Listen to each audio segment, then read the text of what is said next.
অনেক সময় দেখবে ফেসের মধ্যে গুড়ি গুড়ি ফুসকুড়ির মতো কিছু একটা বেরোয়। তো তোমাদেরও যদি এরকম সমস্যা থাকে তাহলে কিন্তু তোমরা ইনস্ট্যান্ট রেজাল্ট পাওয়ার জন্য এটা ট্রাই করতে পারো। তো হলুদ গুঁড়ো নেবে, অর্গানিক হলুদ গুঁড়ো, তার মধ্যে অল্প পরিমাণে মধু অ্যাড করবে। যেহেতু শীতকাল তাই আমি মধুটা অ্যাড করছি, নাহলে কিন্তু এর মধ্যে গোলাপ জলও অ্যাড করতে পারো বা অ্যালোভেরা জেলও অ্যাড করতে পারো। মোট কথা আমাদের হলুদ নিতে হবে। চাইলে তোমরা কাঁচা হলুদ বেটেও কিন্তু নিতে পারো। তো এই যে এইভাবে কিন্তু যেখানে যেখানে তোমাদের মনে হচ্ছে ফুসকুড়ি রয়েছে সেখানে এইভাবে কিন্তু একটা প্রলেপ দিয়ে দেবে। এছাড়াও যদি ব্ল্যাক স্পটের সমস্যা থাকে সেক্ষেত্রেও কিন্তু তোমরা এটা ব্যবহার করতে পারো, খুব ভালো রেজাল্ট দেয়।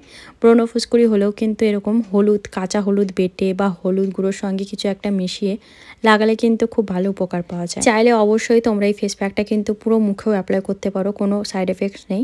তবে আমার যেখানে যেখানে দরকার ছিল আমি সেখানে সেখানে কিন্তু এরকম করে লাগিয়ে নিয়েছি। তো যেহেতু আমি অল্প পরিমাণে বানিয়েছিলাম, যদি বেশি হয়ে যেত আমি পুরো ফেসে এটাকে অ্যাপ্লাই করে নিতাম। তো তোমরা কিন্তু এরকম করে একবার দেখো, খুব ভালো রেজাল্ট পাবে।